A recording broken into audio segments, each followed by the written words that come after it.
Good morning and welcome to the devotions for the 11th of April. Last time I was speaking to you, I was talking about knitting needles. This time I'm going to be talking about fabric. Fabric in the Bible.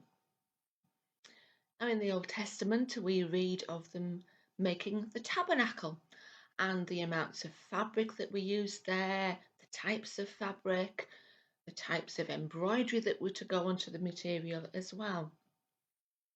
And no doubt we've all read the story and even possibly seen the film of Joseph and his amazing Technicolor Dreamcoat. Although not quite as Technicolor as Mr. Rice and Mr. Lloyd Webber would have us believe, but still a special garment nevertheless. And then if we jump into the New Testament, we know that Paul was a tent maker, maybe not as posh as the tabernacle, but he still worked with fabric.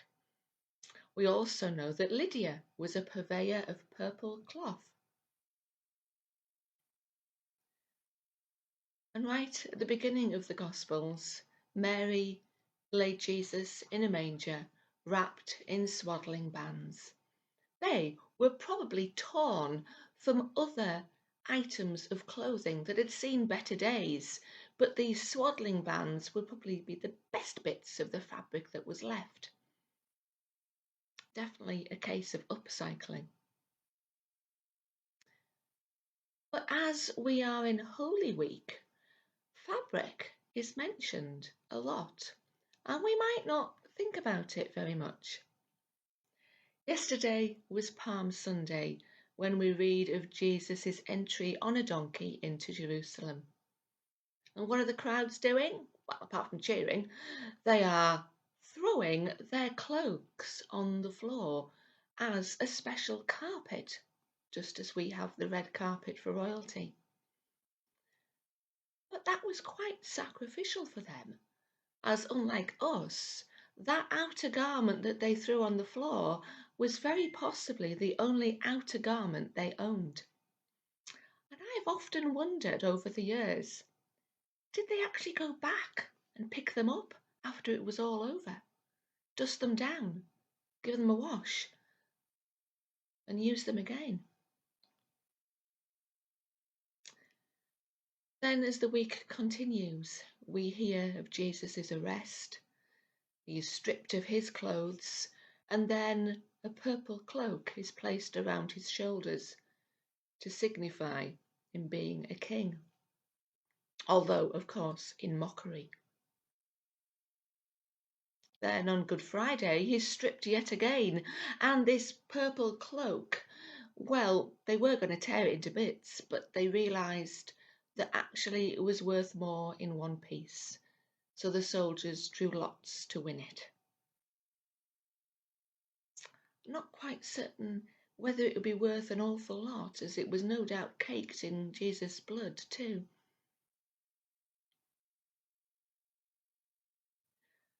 And then, as the day goes on, and it turns black in the middle of the afternoon, we know that the curtain in the temple is rent in two. Now, I don't know about you, but I've enough hassle with my curtains, which are only 90 inches by 90 inches, and that's quite enough fabric to be messing about with. But the curtain in the temple was 30 feet long, 30 feet wide, and around 4 inches thick. Can you imagine weaving that by hand? How heavy it would be, how huge it would be. And then it would need a team of people to actually hang it in the temple in the first place.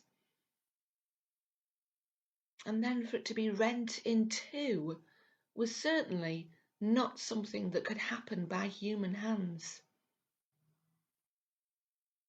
Just imagine if you'd been in the temple that afternoon, the noise of it being torn apart, to show that God is open to everyone. He can't be kept behind a curtain. Then we get to Sunday morning, Easter Sunday, and the tomb is empty. Except it's not. The grave clothes are there, the folded grave clothes. And if you know anything about etiquette and etiquette of the time, that is a very significant thing.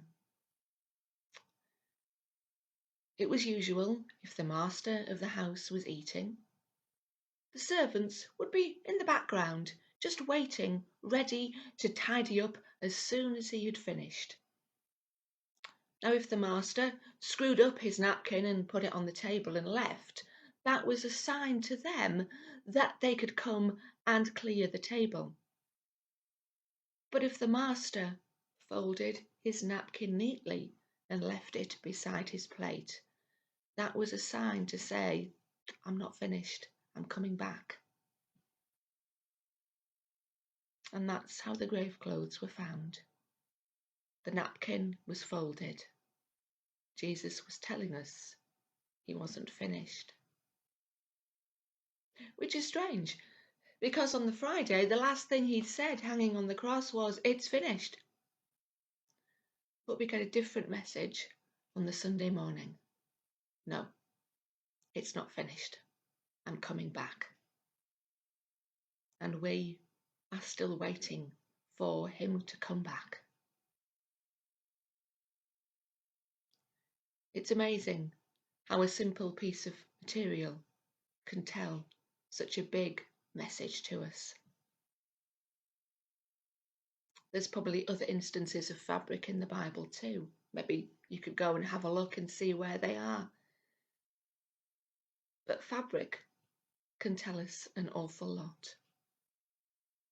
Just remember the folded grave clothes.